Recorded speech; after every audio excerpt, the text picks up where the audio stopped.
Zeroranger is an in-game achievement achievable in the game Zeroranger.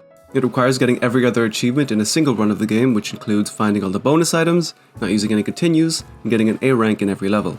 If perchance you've played Zeroranger and don't remember it having things like achievements or ranks, don't worry about it. Now, it's not easy to become Zeroranger, but it could be a lot harder since the main challenge is getting A ranks and not Z ranks. The rest of the requirements really just feed into getting those A ranks and are things you'd want to be doing anyways. If anything, they act more like subtle hints towards secrets. But forget subtlety, I'm here to explicitly lay out how to become Zeroranger. So, we can choose from ship type B, Rib, and ship type C, Decker, each having their own unique shot type and sub-weapons. Decker is my favourite, but I can't actually pull off this challenge without relying on Rib, so we're going with Rib. While killing enemies is what raises your score multiplier, just landing shots stops it from falling. This is why Rib's wide shot is so useful, since it makes always hitting enemies to stall the multiplier easier. As a heads up, most of this does require memorization and having some sort of idea of where each enemy will spawn in and what to do ahead of time. You may find that you're not making much progress at first, and that no matter how much you improve at the game, it'll still kick your ass regardless, and that's because of the game's dynamic difficulty known as rank, a genre staple. High rank has bullet patterns becoming stronger, faster, and more complex. All of this is to say, keep trying.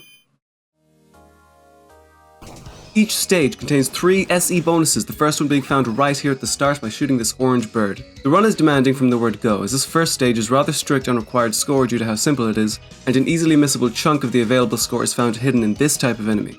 Dealing just enough damage cracks open their skull, causing them to release a bunch of extra bullets that are worth a ton of points. But it's easy to deal too much damage and just accidentally kill them, so either you want to shoot them from up close while keeping an eye on them, or start using single shots once you feel they're low on health. You want to maximize your yield on this type of enemy as much as possible throughout the game, but especially here on stage 1. The mini-boss is also something you don't want to accidentally kill too quickly, because there's a secret bonus point hidden behind flying through 4 of his ripple shots, so once he starts charging, stop shooting and focus on dodging instead. If you find it tricky to fly through the scattered rings, then waiting for a bit has him shoot more concentrated chains of rings, especially when near the edge of the screen. Now for the stage boss. Before the fight, shoot down the 4 robots. God damn it, this is why I don't use Decker.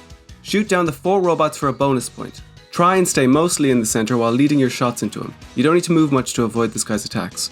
The faster you kill bosses, the less attacks you have to avoid and the more bonus points you get. So offense is a good defense.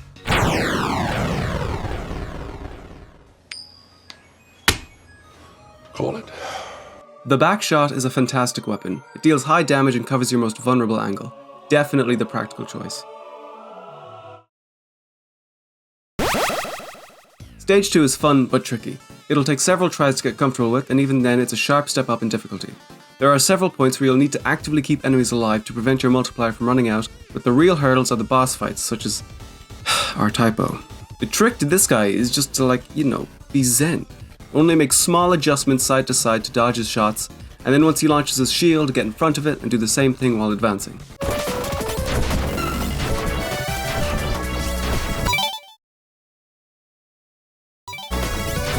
Fuck this, we're cheesing it. You can position Rib such that the tail of its flame is just under the top of the warning banner, then you can just slide under the shield and fucking win. Anyways, the SE bonuses are found here, here, and here. As for the stage boss, the easiest way to take him out is to target and track the eye during the first phase. You don't need to dodge too much, he won't hit you. Once the first health bar is toast, take out a side turret, and that'll give you an easier bullet pattern to dodge for the rest of the fight. The charge shot doubles as both a way to deal big damage and acts as a shield, making it the best tool in your kit for survival. However, the lock-on move has great scoring utility. Even just locking on resets your multiplier cooldown, and tap firing it means you can always be dealing damage as long as there's an enemy on screen, letting you stall your multiplier from any position. Now you can set up a button 3 autofire in the options in order to tap fire the lock-on, use Rib's sword, and most importantly, mash through dialogue. Since we're aiming for A ranks, lock-on is the smart choice, but I really can't beat this game without using the charge shield as a crutch. Stage 3 opens with more of these skull guys. You know the drill, crack them open and grab the points. SE bonus 1 is on this island here. Now, here's where picking the charge shot backfires. Using the lock-on, you can maintain your multiplier simply by targeting the background enemies, but with the charge shot, you need to do this Mickey Mouse shit where you break the enemy's weapon to weaken the bullets, and then use the charge shield to absorb the weak bullets, which apparently resets your multiplier timer. I don't know. Anyways, there's a second bonus point for destroying all of the big laser ships, but even with the DPS of the back shot, maneuvering around to kill them all is quite strict in terms of timing. That's why I picked the side shot to make it easier on myself. But spoilers, I'll need to be doing this with the back shot later on anyways, so oh yes, the snake. Destroying each body segment reveals the third secret bonus and is easiest to do with the backshot, which I'm not using. When it comes to the trains, on the first one, keep one of the turrets alive to kill after the front carriage to reset your multiplier during the transition. Then attack both of the flanking trains from below to avoid being sandwiched. I really miss Decker when fighting these guys, I tell you. Go ahead and destroy each leg of this tank for a Chiva or an extra life. This is another mini-boss that's trivial with the back shot, but with the side shot you want to stick near a bottom corner, align yourself horizontally to where there's no incoming bullets, and then rush through the spinning weak shots vertically. Shoot the moon for a witch and another Chiva. Stage 3's boss is Grapefruit, aka Ship Type A, aka the ship we don't have access to, except in Black Onion, trust the plan. It relies on spawning these funnels to attack and defend, so spawn killing them with a charge shot trivializes the first phase. After which you're offered a sword and a drill to unlock your mech form. The drill takes time to power up, but once it does, it deals rapid damage, has a huge hitbox, and just erases certain enemy fire. The sword, on the other hand, gives you an always available on-demand parry. Completely surrounded by bullets, parry him. Enemies spawn bullets on death, parry him. Boss throws a sword at you, parry it. Who cares? It's a very convenient tool, but I'm picking drill because it makes...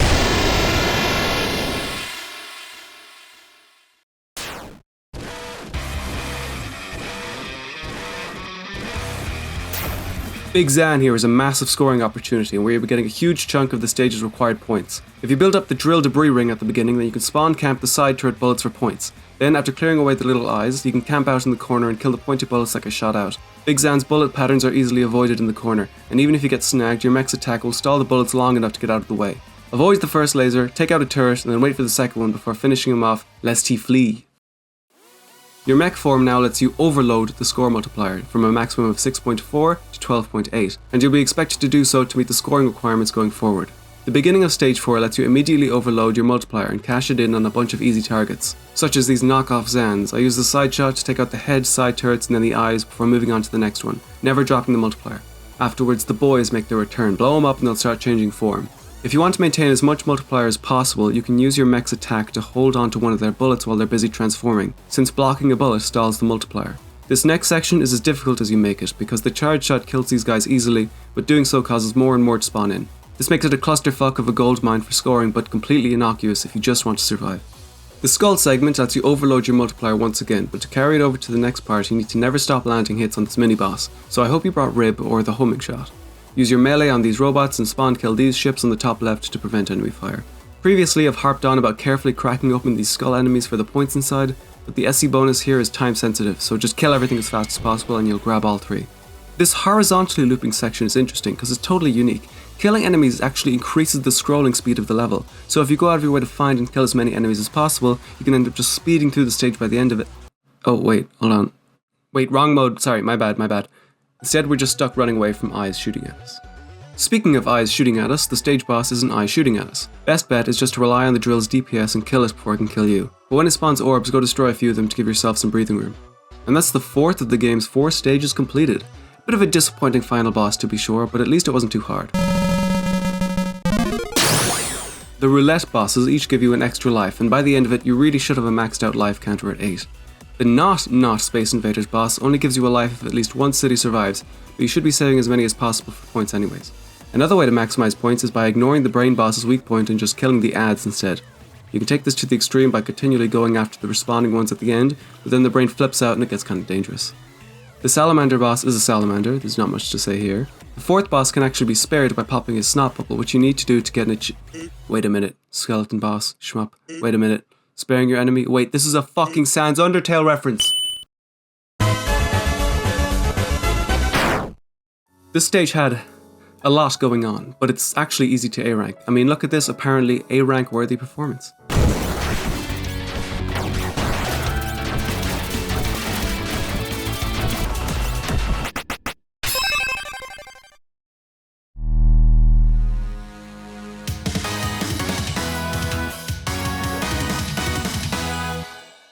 Stage 2-1 can be a real bottleneck, as it might have the tightest point requirement in the game. Use the drill to overload your multiplier as fast as possible and crack open the skull guys just like last time. You need to fly through 6 of Bro's rings now, but the strategy remains the same. All of the SE bonuses going forward are in the same place as last time, unless stated otherwise. Since you have the mech this time around, the stage boss can just be drilled through, but it's not over yet as there's a bonus phase to the boss fight. It's another big Zan situation where you're expected to farm it for points by shooting down the bombs it spits out. The boss is very frail though, so try and use controlled volleys that only hit the bombs. After 3 waves it starts throwing a tantrum and then it's time to wrap it up. Afterwards you get the opportunity to change your weapon, thank you. In 2-2, the drill puts in a lot of work raising your multiplier, just killing everything and opening this little heart box that contains a 10 meter tall bunny girl for an achievement before it gets crushed. Thankfully you can just dab on our typo this time with charge shots, so he's not a problem. Get out of here. Get out of here, fuck off. The second and third SE bonuses have been moved. One from in here to earlier over here. I don't know why they have so many in this stage, but let's go with it. There's also one up here. The third bonus is found in the stage boss. Not that one, you can just drill through him after building up debris on the side turrets. No, I'm talking about this guy. To get the bonus, you need to flinch one of his hands while the other isn't holding onto a pillar, causing him to fall. A hand will flinch once you deal a certain amount of damage to it, so I open the fight with a charge shot, deal a little bit more until I see it flashing, and then wait for the right moment to flinch it. Once you secure the SE bonus, you can just sit on the boss's head and backshot him to death.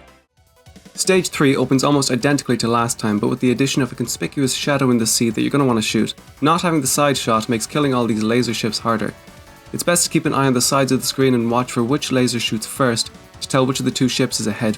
Shooting that underwater shadow enough earlier has an enemy crab boss replace the snake boss, which gives you an achievement and the SE bonus for free. If you're at risk at losing your multiplier in between the bubble spawns, then you can just destroy the falling tiles to the side of the crab to refresh it. As you descend on the 2 trains, get in damage on the 3 laser turrets to the left. Then balance attacking the 2 trains until you can go for the kill on the turrets before retreating to the back of the screen. The tank hasn't changed much really. Using the drill makes things complicated since it disturbs the normally simple bullet pattern, but I found the DPS worth it. Now, if you've been scoring poorly this stage, it's not a big deal since we can always farm a ton of points off of the big Zan up ahead. Despite using the mech form to initiate the boss fight, it's best tackled in ship mode with your basic fire. It's tempting to use your charge shot or mech form for their defensive capabilities, but this is counterproductive as Grapefruit responds to your attacks in kind. If you start using charge shot, so will she. If you start getting up close for melee attacks, she starts throwing swords and dragons around. Much like in the first fight, you want to spawn kill funnels, specifically one right next to her. Doing so opens a big gap in her bullet waves, after which you want to then shoot the funnel to the other side of her to give yourself an opening on either side. Sometimes she tries overlaying her standard volley on top of her other attacks, so make sure to always keep an eye out for when she spawns funnels and shoot down at least one of them as soon as possible.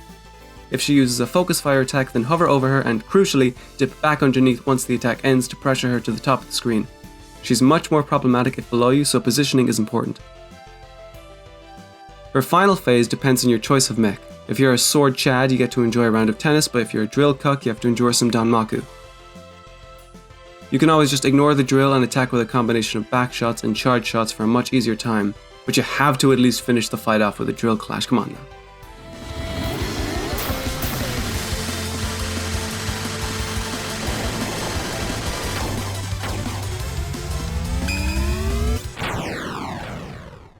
"2-4" is all but a straight shot to the boss. The A rank for this level wants you to farm these cell fellows for points using the opposite of their weakness to make them more valuable but also more troublesome, so crowd control is important. If any spawn beneath you, just write it off and kill them for convenience. Now for the infamous orb guy. It's actually not that bad. The first and third phases are hard countered by the charge shot and the second one can be brute forced, but ideally you want to balance damage between the 2 of them and then take them out in one go. As for the 4th phase, yeah, I give up.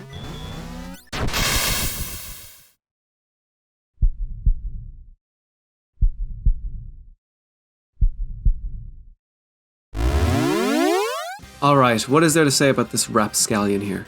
Well, much like Grapefruit, it's preferable to stay some distance below her, but unlike Grapefruit, you're free to go buck wild with the charge shot. In fact, Rib's charge shield in particular makes this boss far, far easier than with Decker. Remember that releasing the charge shot and charging again refreshes the shield's health, but don't play too passively. Even if it's risky, keeping up your DPS is important, both to end the fight quickly and for time score. You can narrow down the attack she's about to use based on her animation. I expect you to develop a Pavlovian response to this pose because it precedes one of her most dangerous attacks, which can be avoided by reacting in time and getting to the bottom of the screen as soon as possible. Then you can just chill down here while it goes off. Her continuous hand line attack is best dodged by moving slowly to give yourself more room to avoid it rather than just one big sweeping evasion. You want to juke her melee attacks by moving in one direction and then switching at the last second to sort of fling her away. But you can also parry them for style points, same goes for her myriad sword rain. However, I don't actually recommend doing this over just moving and shielding, but ideally you're getting in damage during these attacks rather than just defending. You can't lose during this escape sequence, but since there is an achievement for not running out of lives, yeah, we can still lose during this escape sequence. There's only really one reactive part, and of course it's right at the end where you have to dodge the fire spouts. Otherwise, it's just overload your multiplier on the skull guys, absorb some bullets to maintain your multiplier, hide in between the robot fire, switch between using the back shot and the front shot, carefully dodge these guys' bullet spreads, it's easier than it looks, rush to the top of the screen, don't forget it. Then you do this, and that, and this, and this, and that, and that, and this, and that, and this, and that, and that, and this, and this, and that. Shit!